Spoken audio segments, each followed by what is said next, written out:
اللہ تعالیٰ قرآن میں مچھر کی بھی اگر مثال بیان کرتا ہے، مچھر سے بھی چھوٹی کسی چیز کی مثال بیان کرتا ہے تو اس کے پیچھے اللہ تعالیٰ کی کوئی حکمت ہوتی ہے۔ اللہ بیکار نہیں بیان کرتا مچھر کا واقعہ، مکھی کا واقعہ یا چیونٹی کا واقعہ، اس میں ہدایت کی بات ہوتی ہے، اس میں نصیحت کی بات ہوتی ہے۔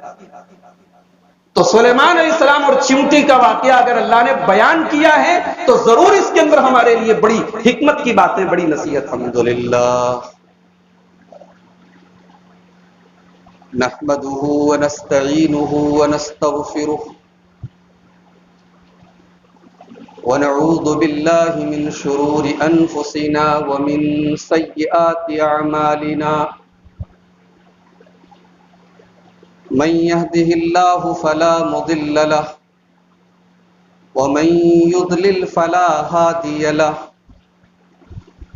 وأشهد أن لا إله إلا الله وحده لا شريك له، وأشهد أن محمدا عبده ورسوله، يا أيها الذين آمنوا اتقوا الله حق تقاته ولا تموتن إلا وأنتم مسلمون، يا أيها الناس اتقوا ربكم الذي خلقكم من نفس واحدة وخلق منها زوجها وبث منهما رجالا كثيرا ونساء، واتقوا الله الذي تساءلون به والأرحام إن الله كان عليكم رقيبا، يا أيها الذين آمنوا اتقوا الله وقولوا قولا سديدا يصلح لكم أعمالكم ويغفر لكم ذنوبكم، ومن يطع الله ورسوله فقد فاز فوزا عظيما،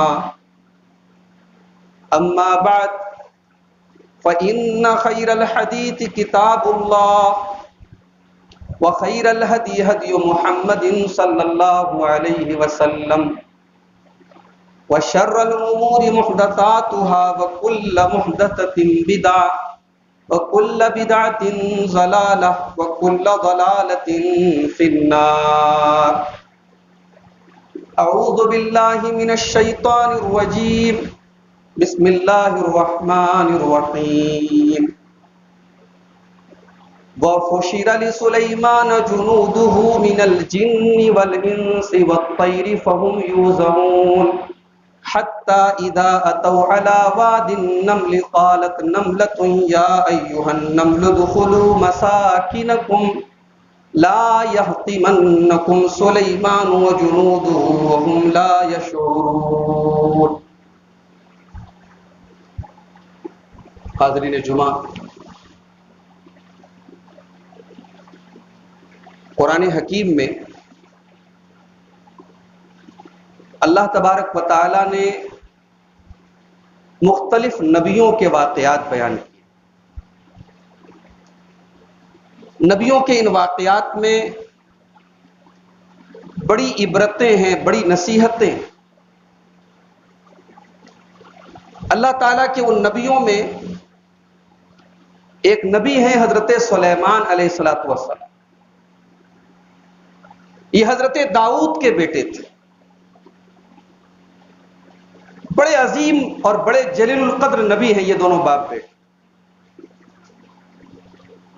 اور ان دونوں باپ بیٹوں کو ایک خاص بات یہ بھی ان کے ساتھ ہے کہ دونوں بادشاہ بھی تھے، اللہ کے نبی بھی تھے اور بادشاہ بھی تھے۔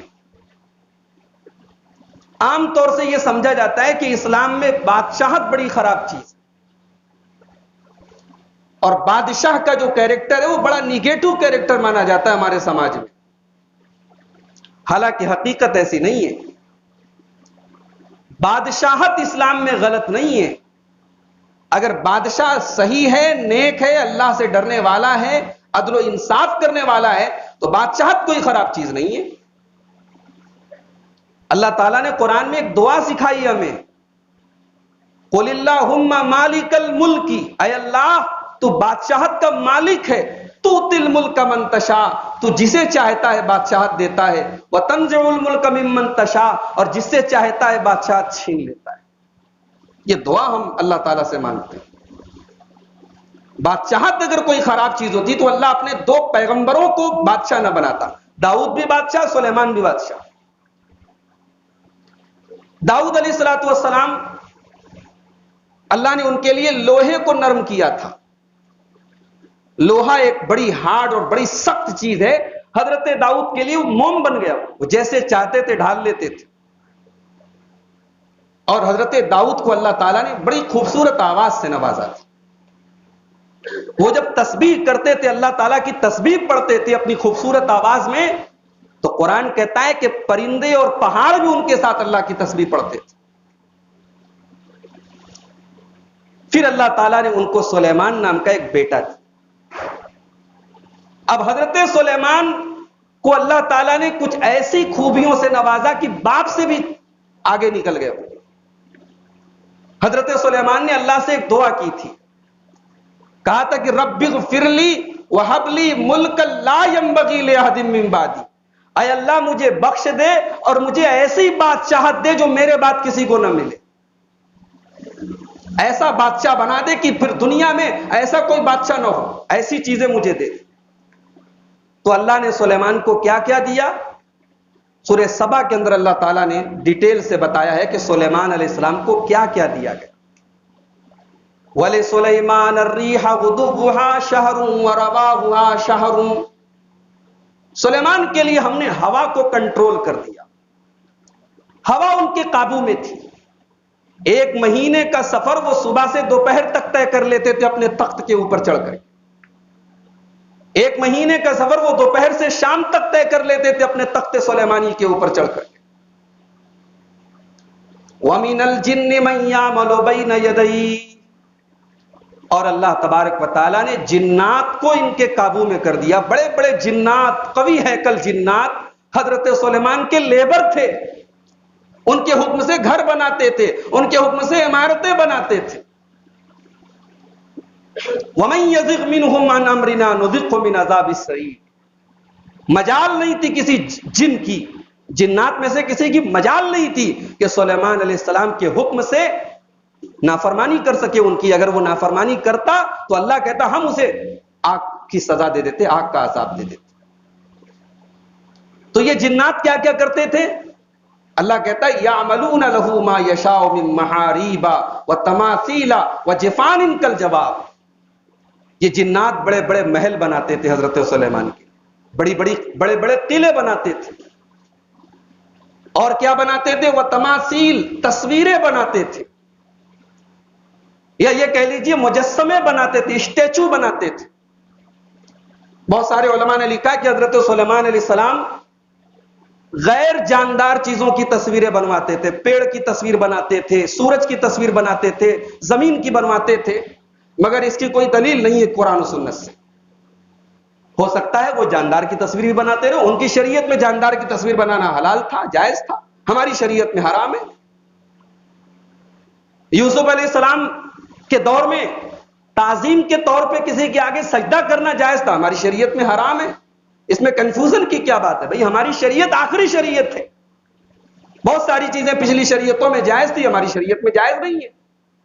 تو سلیمان علیہ السلام تصویریں بھی بنواتے تھے جنات سے۔ وجفان کالجواب، اور بڑے بڑے ٹب بنواتے تھے، لگن، اور کتنے بڑے بڑے وہ ٹب ہوتے تھے؟ اتنے بڑے بڑے ٹب ہوتے تھے کہ اللہ کہتا ہے کل جواب، بڑے بڑے تالاب کے برابر وہ لگن ہوتی تھی، وہ یعنی ٹب ہوتے تھے۔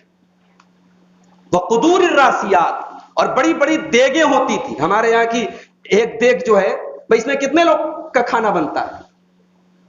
حضرت سلیمان علیہ السلام جنات سے جو دیگیں بنواتے تھے وہ بڑی بڑی دیگیں، یعنی ہزاروں لوگوں کا کھانا ایک دیگ میں تیار ہو جائے، اتنی بڑی بڑی دیگیں بنواتے تھے۔ تو سلیمان علیہ السلام کو اللہ تعالیٰ نے یہ سارے پاور دیے۔ ایک پاور ان کو اور ملا، وہ جانوروں کی بولیاں سن لیتے تھے، سمجھ لیتے تھے۔ اللہ تعالیٰ کہتا ہے قرآن کریم کے 19ویں پارے میں سورہ نمل کے اندر، وَقَالَ يَا أَيُّهَا النَّاسُ عُلِّمْنَا مَنطِقَ الطَّيْرِ، سلیمان نے کہا ہمیں پرندوں کی بولیاں سکھائی گئی ہیں، ہم پرندوں کی بولیاں سمجھتے ہیں۔ وَأُوتِينَا مِن كُلِّ شَيْءٍ، اور ہمیں ہر چیز اللہ کی طرف سے دی گئی۔ آج کے خطبہ جمعہ میں سلیمان علیہ السلام کے متعلق قرآن کریم میں بہت سارے واقعات ہیں. سورہ سات کے اندر ان کا ذکر ہے، سورہ سبا کے اندر ان کا ذکر ہے، سورہ نمل کے اندر ان کا ذکر ہے، سورہ انبیاء کے اندر ان کا ذکر ہے. مگر صرف 2 آیتوں پر میں آج بات کرنا چاہتا ہوں. سورہ نمل کی آیت نمبر 17 اور 18. سلیمان علیہ السلام اور ایک چیونٹی کا واقعہ. بھئی چیونٹی بڑی حقیر مخلوق ہے نا، بڑی چھوٹی مخلوق ہے. اللہ کا کلام ہے قرآن. اللہ نے قرآن میں چیونٹی کا واقعہ کیوں بیان کیا؟ ایک سوال تو، سب سے پہلا سوال تو یہی پیدا ہوتا ہے کہ ایک حقیر، ایک چھوٹی سی مخلوق کا واقعہ اللہ نے قرآن میں کیوں بیان کیا؟ قرآن اللہ کی کتاب ہے، آخری کتاب ہے، ہدایت کی کتاب ہے. اس میں چیونٹی کا واقعہ کیوں بیان کیا گیا؟ اس سوال کا جواب اللہ تعالیٰ نے قرآن کے پہلے پارے میں دیا ہے. ان اللہ لا یستحیی ان یضرب مثلا ما بعوضۃ فما فوقها. اللہ تعالیٰ قرآن میں مچھر کی بھی اگر مثال بیان کرتا ہے، مچھر سے بھی چھوٹی کسی چیز کی مثال بیان کرتا ہے، تو اس کے پیچھے اللہ تعالیٰ کی کوئی حکمت ہوتی ہے. اللہ بیکار نہیں بیان کرتا مچھر کا واقعہ، مکھی کا واقعہ یا چیونٹی کا واقعہ. اس میں ہدایت کی بات ہوتی ہے، اس میں نصیحت کی بات ہوتی. تو سلیمان علیہ السلام اور چیونٹی کا واقعہ اگر اللہ نے بیان کیا ہے تو ضرور اس کے اندر ہمارے لیے بڑی حکمت کی باتیں، بڑی نصیحت کی باتیں. تو آئیے وہ دونوں آیتیں میں آپ کے سامنے پڑھ لیتا ہوں جو خطبہ مسنونہ کے بعد میں نے آپ کے سامنے پڑھی. یہ قرآن کا 19واں پارہ ہے، سورہ نمل کی آیت نمبر 17 اور 18. وَحُشِرَ لِسُلَيْمَانَ جُنُودُهُ. سلیمان علیہ السلام کا لشکر اکٹھا کیا گیا، ان کی فوج اکٹھا کی گئی. من الجن والانس والطیر. جنات والی فوج بھی، انسان والی فوج بھی اور پرندوں والی فوج. انسان بھی ان کی فوج تھے، جنات بھی ان کی فوج تھے اور پرندے بھی ان کی فوج تھے. فَهُمْ يُوزَعُونَ. اور جب سب اکٹھا ہو گئے تو کیٹیگرائزیشن کر دیا گیا، ان کے کام بانٹ دیے گئے، ان کی ڈیوٹیاں دے دی گئی ان کو. سب سے پہلا سبق یہ ملا کہ سلیمان علیہ السلام اتنے بڑے بادشاہ ہیں، انسان ہی نہیں جنات کے بھی بادشاہ ہیں، پرندوں کے بھی بادشاہ ہیں. اتنی بڑی بادشاہت چلانے کے لیے جو سب سے ضروری چیز ہے وہ ہے ڈسپلن، وہ ہے نظام، وہ ہے ویوستھا، وہ ہے ارینجمنٹ، وہ ہے ترتیب، وہ ہے کہ جس کا کام جس کو دے دیا جائے وہ اپنا کام کرے. وہ ہے ڈسپلن. اور ڈسپلن کے بغیر دنیا کا کوئی کام نہیں چلتا. میرے ڈسپلن ایک ایسی چیز ہے بڑے مشکل کاموں کو آسان کر دیتی ہے، اور اگر یہ نہ ہو تو چھوٹے چھوٹے کام مشکل ہو جاتے ہیں. اسی لیے ہماری شریعت میں ڈسپلن کی بڑی اہمیت ہے. بھئی ہم نماز پڑھتے ہیں 5 ٹائم، نماز اٹھا کے آپ دیکھ لیں، پورا ڈسپلن ہے اس کے اندر، پورا ایک نظام ہے، اوقات کی پابندی ہے. فجر کا ٹائم اتنے بجے شروع ہے، اتنے بجے ختم ہے. اگر 6 بجے سورج نکل گیا آپ فجر پڑھ بھی لیں، آپ کو وہ ثواب نہیں ملے گا جو 4 بجے پڑھنے والے کو ملا.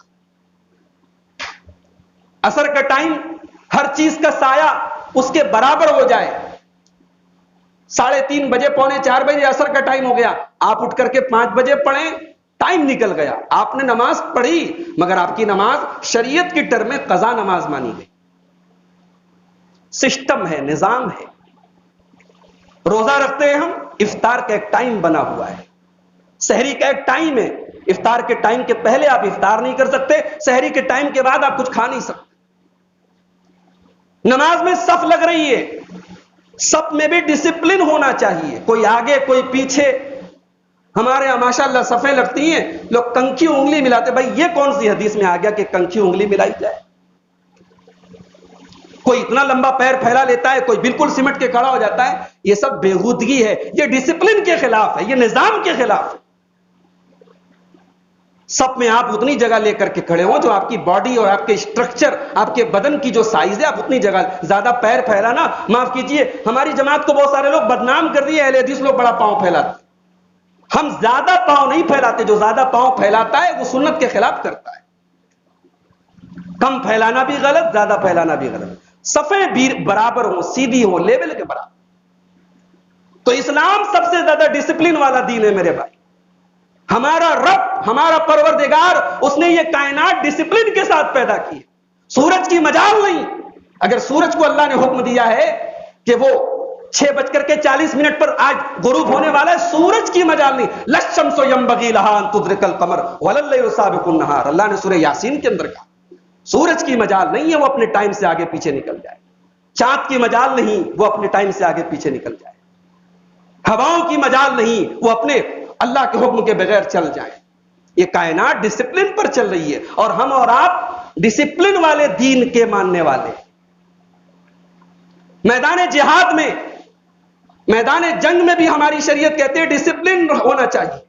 اللہ نے کہا کہ ہم ان بندوں سے پیار کرتے ہیں یقاتلون فی سبیل اللہ کانہم بنیان مرصوص، جو ہماری راہ میں ایسے لڑتے ہیں جیسے سیسا پلائی ہوئی دیوار کھڑی کر دی جائے. یعنی میدان جہاد میں بھی اہل ایمان کا جو لشکر ہوتا ہے وہ ڈسپلن والا لشکر. مسلمان حج کرنے جاتا ہے، خانہ کعبہ کا 7 طواف کرنا ہے. حجر اسود سے شروع کرنا ہے، حجر اسود پہ ختم کرنا ہے. آگے پیچھے نہیں کر سکتے آپ. 7 کی جگہ 8 کریں گے طواف صحیح نہیں، 7 کی جگہ 6 کریں گے طواف صحیح نہیں. صفا مروہ کے درمیان 7 بار دوڑنا ہے، 7 کی جگہ 6 نہیں چلے گا. 10 تاریخ آئی ذی الحجہ کی، پہلے بڑے والے شیطان کو کنکری مارنا ہے، پھر بیچ والے کو، پھر چھوٹے والے کو. جس دن جو ترتیب بتائی گئی آپ اس ترتیب کے الٹ نہیں کر سکتے. عرفات میں کہا گیا مغرب تک رہو، سورج ڈوب گیا، اذان کا ٹائم ہو گیا، مغرب آپ کو عرفات میں نہیں پڑھنی، وہاں سے چلو مزدلفہ میں چل کے پڑھو. کنکری مار رہے ہیں آپ، کنکری کی سائز بھی بتا دی گئی، پتھر کی سائز بتا دی گئی کہ وہ چنے کے برابر وہ کنکری ہو. وہ جوتا چپل اتار کے جو مارتے غلط کرتے، سنت کے خلاف کرتے. تو بھائیو افسوس کی بات ہے، نبی کا ماننے والا ڈسپلن کا پابند ہوتا ہے، اور ہم سے زیادہ انڈسپلنڈ کوئی قوم نہیں اس وقت پوری دنیا. ہمارے کسی کام میں ڈسپلن نہیں، ہماری مسجدوں میں ڈسپلن نہیں، ہمارے مدرسوں میں ڈسپلن نہیں، ہماری زندگیوں میں ڈسپلن نہیں. سلیمان علیہ السلام کا واقعہ اللہ بیان کر رہا ہے، کہہ رہا ہے فَهُمْ يُوزَعُونَ، ان کے لشکر میں ڈسپلن تھا، جس کو جو کام دے دیا گیا وہ کام کر رہا ہے. اب آگے بڑھیے، قرآن کا 19واں پارہ سورہ نمل آیت نمبر 18. حَتَّى إِذَا أَتَوْا عَلَى وَادِ النَّمْلِ، سلیمان اور اس کا لشکر آگے بڑھا. چلتے چلتے یہ لوگ چیونٹیوں کی بستی کے پاس سے گزرے. ایک جگہ سے گزرے جہاں چیونٹیاں رہتی تھی.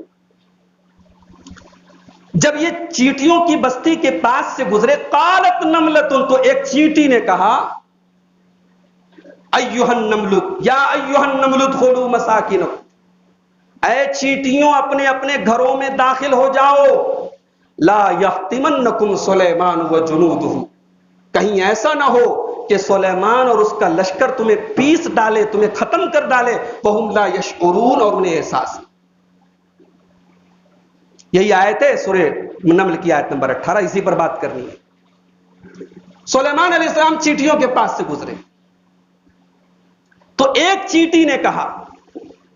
اب یہاں اللہ تعالیٰ نے قرآن میں جو لفظ استعمال کیا ہے عربی گرامر کے اعتبار سے مؤنث کا لفظ استعمال کیا. قالت نملۃ، شی اینٹ نے کہا، یعنی کوئی وہ چیٹیوں میں جو مذکر ہوتا ہے، جو نر ہوتا ہے، اس نے نہیں کہا، مادہ نے کہا، چیٹیوں کی مادہ نے کہا.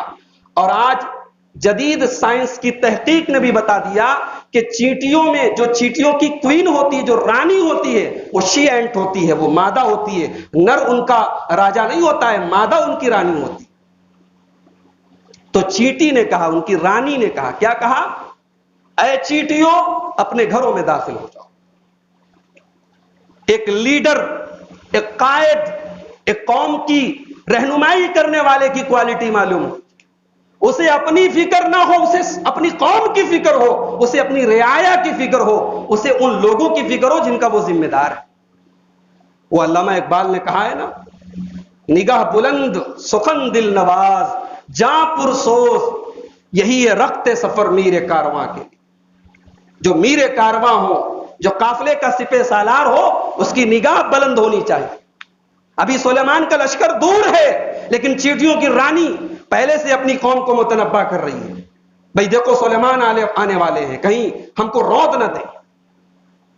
تو علامہ اقبال کہتے ہیں نگاہ بلند ہونی چاہیے، سخن دل نواز، اور گفتگو ایسی ہونی چاہیے جو دلوں کو کھینچ لے، گفتگو میں محبت ہونی چاہیے، گفتگو میں نرمی ہونی چاہیے، اور جاں پرسوز، جو لیڈر ہو جان اس کی مضبوط ہونی چاہیے، موقع آئے تو اپنی جان کی بازی لگا دے، ایسا نہ ہو پیٹ پھیر کے بھاگ جائے، ایسا لیڈر ہونا چاہیے۔ یہی ہے رخت سفر میر کارواں کے۔ وہ چیٹیوں کی جو رانی تھی وہ خود غرض نہیں تھی، ایسا نہیں کہ اس نے اپنی بل میں گھس گئی، اپنی قوم کی فکر نہیں، اپنی رعایا کی فکر نہیں، پہلے اپنی قوم کی فکر ہے، پہلے اپنی رعایا کی فکر ہے۔ اہل ایمان کی ایک صفت اللہ تعالیٰ نے قرآن میں بیان کی، وَيُؤْثِرُونَ عَلَىٰ أَنفُسِهِمْ وَلَوْ كَانَ بِهِمْ خَصَاصَةٌ۔ اہل ایمان وہ ہوتے ہیں، اللہ کے نبی کے صحابہ وہ لوگ تھے کہ اپنے اوپر، اپنے دوسروں، اپنے بھائیوں کے حق پر اپنے حق کو قربان کر دیتے۔ انصاری صحابہ کرام، مدینہ کے اندر رہنے والے انصار صحابہ کرام کے بارے میں یہ آیت نازل، انہوں نے اپنے مہاجر بھائیوں کے لیے اپنے حقوق کو قربان کر دیا۔ ایک موقع ایسا آیا، مال غنیمت کا حصہ اللہ کے رسول لگا رہے تھے، کچھ لوگ نئے نئے اسلام لائے تھے، اللہ کے نبی صلی اللہ علیہ وسلم ان کو زیادہ حصہ دے رہے تھے۔ مدینہ کے انصاری صحابہ کرام کو تھوڑا ملال ہوا، تھوڑا رنج ہوا کہ ہم قربانی دے رہے ہیں، ہم لڑ رہے ہیں، ہم مر رہے ہیں، ہم کٹ رہے ہیں، اور ہمیں حق کم مل رہا ہے، اور جو لوگ ابھی نئے نئے مسلمان ہوئے ہیں ان کو زیادہ مل رہا ہے۔ انصار صحابہ کرام میں سبھگاہٹ ہونے لگی، نبی کے خلاف شکایت کا لب و لہجہ آپس میں استعمال ہونے لگا، بھئی نبی ہمارے ساتھ انصاف نہیں کر رہے ہیں۔ اللہ کے نبی کو پتا چلا، آپ نے اعلان کیا جتنے مدینہ کے انصار صحابہ کرام ہیں سب کو اکٹھا کرو۔ سارے انصار صحابہ کرام اکٹھا ہو گئے، نبی نے خطبہ دیا، اور خطبے میں نبی نے ایسا خطبہ دیا کہ حدیث کے الفاظ ہیں، تمام کے تمام انصار صحابہ کرام جو وہاں بیٹھے تھے دہاڑے مار مار کے رو رہے تھے۔ نبی نے کہا کہ اے میرے صحابہ، میں آیا تھا، میرے پاس کچھ نہیں تھا، تم نے مجھے اپنے گھروں میں ٹھکانہ دیا، میرے پاس پیسے نہیں تھے، تم نے مال سے میری مدد کی، تم اگر چاہتے میرا ساتھ نہ دیتے، مجھے چھوڑ دیتے، تمہارا احسان ہے، بتاؤ تم اس بات کا اقرار کرتے ہو کہ نہیں کرتے ہو؟ اے اللہ کے رسول کیسی باتیں کر رہے ہیں، اللہ نے ہم کو ہدایت دی، ہم اسلام لائے، ہم نے آپ کی مدد کی، ہم نے اسلام کی مدد کی۔ پھر آپ نے فرمایا اے میرے صحابہ، اگر ہجرت نہ ہوتی تو میں تمہارے بیچ کا ایک انسان کہلاتا، میں بھی انصار میں سے کہلاتا۔ میرے اور جو صحابہ ہیں ان کی مثال باہر کے کپڑے کی طرح ہے، اور اے میرے انصار صحابہ، تم میرے بدن سے چپکے ہوئے کپڑے کی طرح ہو، جو اندر کا استر ہوتا ہے، جو کپڑا بدن سے لگا ہوتا ہے، تم اس کی طرح ہو۔ لو سلک الناس شعبا وسلک الانصار شعبا لسلکت شعب الانصار، اگر اور لوگ کسی اور راستے پہ چلے جائیں اور انصار کسی اور راستے پہ چلے جائیں تو میں انصار کے راستے پہ چلوں گا۔ نبی خطبہ دے رہے ہیں، اس کے بعد نبی کہہ رہے ہیں اے میرے انصار صحابہ، کیا تم یہ پسند نہیں کرو گے کہ لوگ اپنے گھروں کو جائیں تو پیسہ لے کے جائیں، اونٹ لے کے جائیں، بکریاں لے کے جائیں، مال غنیمت لے کے جائیں، اور تم جب اپنے گھر میں جاؤ تو نبی کو ساتھ میں لے کے جاؤ؟ کیا تم یہ پسند نہیں کرتے؟ نبی کا خطبہ تھا، نبی کا انداز تھا، انصار صحابہ کرام کی آنکھوں سے آنسو روا تھے، وہ رو رہے تھے اور اپنے گناہوں کی معافی مانگ رہے تھے۔ ایثار اس کو کہتے ہیں میرے بھائی، اپنے حق کو قربان کر دینا دوسروں کے لیے۔ آج ہمارے سماج سے ایثار رخصت ہو گیا، خود غرض ہو گئے، ہمارا پیٹ پہلے بھرنا چاہیے، ہمارے گھر میں خوشی پہلے آنی چاہیے، دوسروں کی خوشی، دوسروں کے غم سے ہمیں کوئی مطلب نہیں۔ وہ چیوٹیوں کی وہ ایک حقیر سی مخلوق ہے چیٹی، اس نے ہمیں سبق دیا کہ اپنی فکر بعد میں، اپنی قوم کی فکر پہلے ہونی چاہیے، اپنی رعایا کی فکر پہلے ہونی چاہیے۔ اس کے بعد کہتی ہے ادخلوا مساکنکم، اے چیٹیوں اپنے گھروں میں چلی جاؤ۔ گھر کو عربی میں کیا کہتے ہیں؟ بیت کہتے ہیں، بیت۔ بیت اس کی جمع آتی ہے بیوت۔ یہاں چیٹی نے بیت کا لفظ استعمال نہیں کیا، مساکن کا لفظ استعمال کیا۔ مساکن جمع ہے مسکن کی، مسکن بنا ہے سکون سے، یعنی چیٹی نے یہ سبق دیا کہ اے چیٹیوں تم اپنے مسکن میں چلی جاؤ جہاں تمہیں سکون ملتا ہے۔ پتہ یہ چلا کہ گھر وہ نہیں ہے جسے مٹی سے، گارے سے، اینٹوں سے، سیمنٹوں سے، بہترین نقش و نگار سے سجا دیا جائے، سنوار دیا جائے۔ گھر وہ ہے جہاں سکون ملتا ہو، جہاں شوہر کو بیوی سے سکون ملتا ہو، جہاں اولاد کو ماں باپ سے سکون ملتا ہو، جہاں ماں باپ کو اولاد سے سکون ملتا ہو، جہاں بزرگوں کی دعائیں ہوں، جہاں بچوں کی کلکاریاں ہوں، جہاں نوک جھونک ہو، غصہ ہو اور بعد میں منا لینے کا جذبہ ہو، وہ گھر گھر ہے میرے بھائیوں۔ وہ گھر گھر نہیں ہے جہاں یہ تمام رشتے ہیں مگر ایک دوسرے کے خلاف ناراضگیاں ہیں، جھگڑے ہیں، عداوتیں ہیں، نفرتیں ہیں، گالیاں ہیں، گلوج ہیں۔ وہ گھر گھر تو ہے، وہ مسکن نہیں ہے، وہاں سکون نہیں ہے۔ آج ہمارے گھروں میں سکون نہیں ہے۔ چیٹی نے ہمیں سبق دیا کہ اپنے گھر کو مسکن بناؤ، اپنے گھر کو سکون کی جگہ بناؤ، اپنے گھر کو امن کی جگہ بناؤ۔ اس کے بعد کہتی ہے لا یحتمنکم سلیمان، اے چیٹیوں کہیں ایسا نہ ہو کہ سلیمان تم کو پیس ڈالے، تم کو روک ڈالے۔ سلیمان اتنے بڑے پیغمبر ہیں، حضرت سلیمان بھی نہیں کہہ رہی ہے، نبی بھی نہیں کہہ رہی ہے، بادشاہ بھی نہیں کہہ رہی ہے، جناب صاحب حضرت حفظ اللہ مدظلہ العلی رحمت اللہ علیہ جو سب القاب و آداب لگاتے، کوئی لقب استعمال نہیں کیا۔ ایک چیٹی نے ایک پیغمبر کو نام لے کے کہا سلیمان، اور ان کا لشکر ہمیں روند نہ ڈالے۔ آج کے زمانے کا کوئی بادشاہ ہوتا اور وہ چیٹیوں کی لینگویج سمجھ سکتا اور سن سکتا تو وہ تو اسی جرم میں جلا دیتا کہ ارے یہ میری گستاخی کر رہی ہے، میرا نام لے رہی ہے، میرے القاب و آداب کو جو ہے وہ نبھا نہیں رہی ہے۔ سلیمان علیہ السلام مسکرائے، اس چیٹی کی اس بات پر کوئی ری ایکشن نہیں کیا، مسکرا کے رہ گئے۔ اس سے پتا چلا بڑے لوگ القاب و آداب کے چکر میں نہیں پڑتے۔ اور یہاں ایک بات آپ کو اور بتا دوں کہ چیٹی کو بلا وجہ قتل کرنا بھی منع کیا گیا حدیث۔ اللہ کے رسول صلی اللہ علیہ وسلم فرمایا کہ 4 قسم کے جانوروں کو قتل مت کرو، النملہ والنحلہ والہدہد والسرد، چیٹی کو، شہد کی مکھی کو، ہدہد کو، اور ایک چڑیا ہوتی ہے جو گوریا کا شکار کرتی ہے، گوریا باز اس کو کہتے ہیں، انگلش میں اس کو اسپیرو ہاک بولتے ہیں، اس کو بھی قتل کرنے سے منع کیا۔ بخاری کی روایت ہے ایک نبی کا گزر ایک چیٹیوں کی بستی کے پاس سے ہوا، ایک چیٹی نے ان کو کاٹ لیا، نبی نے حکم دیا پوری چیٹیوں کی بستی کو قتل کر دیا گیا، جلا دیا گیا۔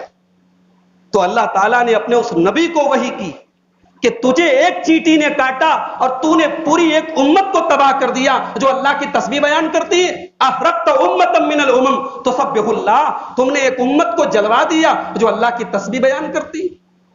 اس لیے چیٹی جب تک تکلیف نہ پہنچائے، جب تک نقصان نہ کرے آپ کا، اس کو قتل کرنا جائز نہیں، اور قتل بھی کرے تو جلانا جائز نہیں۔ لا يعذب بالنار الا رب النار، آگ کا عذاب آگ کا رب ہی دے سکتا ہے، آپ کو کسی جانور کو جلانے کا حق نہیں ہے، جلانے کی اجازت ہے۔ تو کہتی ہے کہ سلیمان اور اس کا لشکر تمہیں پیس نہ ڈالے۔ ایک بات بتاؤں، عربی میں شیشے کو توڑنے کے لیے استعمال ہوتا ہے یہ لفظ لا یحتمنکم، شیشے کو توڑنے۔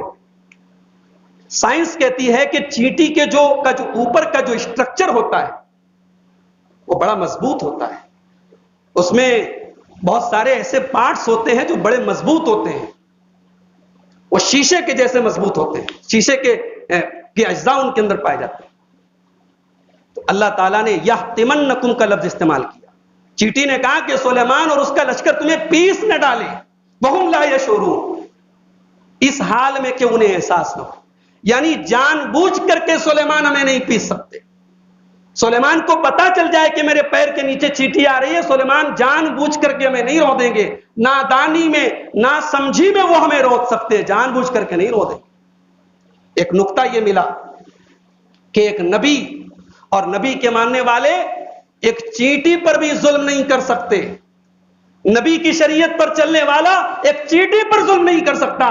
تو بھائی اسلام تو آخری نبی کا دین ہے، اسلام آتنکواد اور دہشت گردی کی کیسے تعلیم دے سکتا ہے؟ قرآن کریم کی اس آیت سے اس غلط فہمی کی تردید ہوتی ہے کہ اسلام کا دہشت گردی سے کوئی تعلق نہیں۔ ارے اسلام تو وہ دین ہے، اللہ کے نبی فرماتے ہیں المسلم من سلم الناس من لسانہ ویدہ، مسلمان وہ ہے جس کے ہاتھ سے اور جس کی زبان سے سارے لوگ سیف ہوں، کسی کو تکلیف نہ پہنچے۔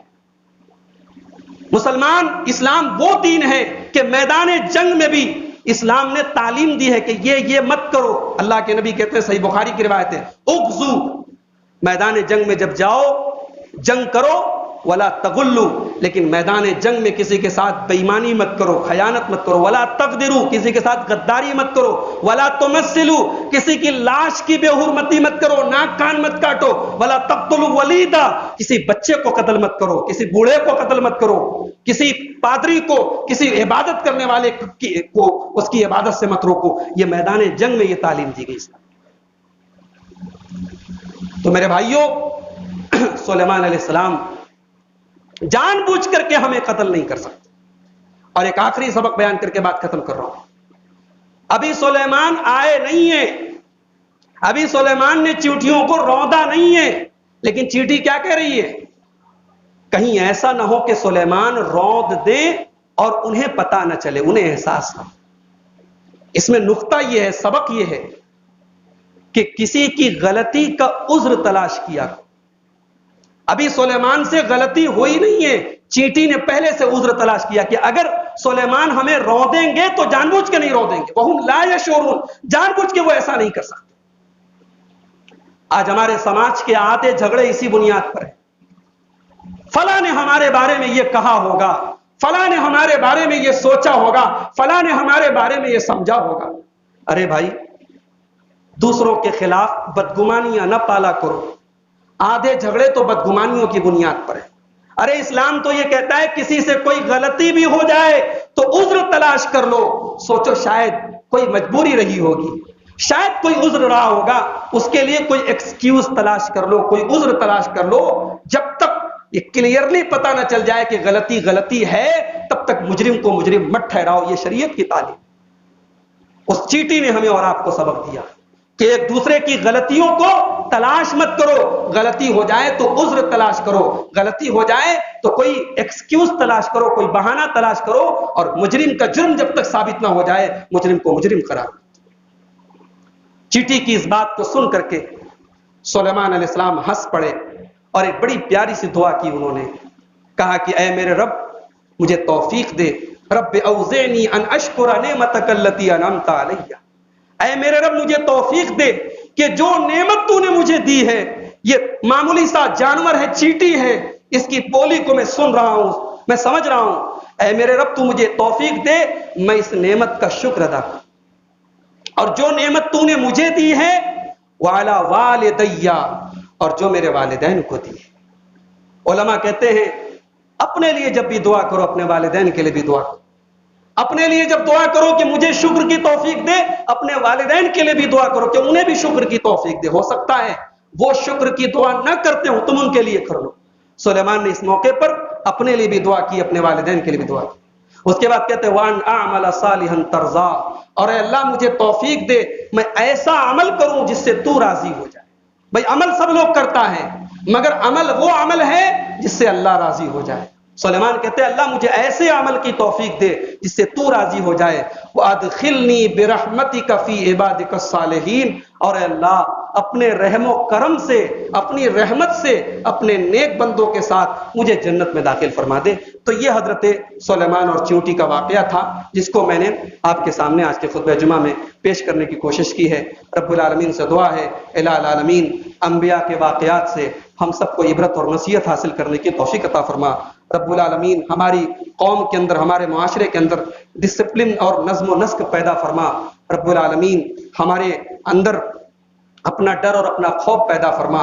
ہر قسم کی وبا اور بیماری سے ہم سب کی حفاظت فرما. جو لوگ بیمار ہیں ان کو شفاء کامل عاجل عطا فرما. جب تک دنیا میں زندہ رہیں اسلام پر زندہ رہیں اور خاتمہ ہم سب کا ایمان پر ہو. آمین. وآخر دعوانا الحمد للہ رب العالمین.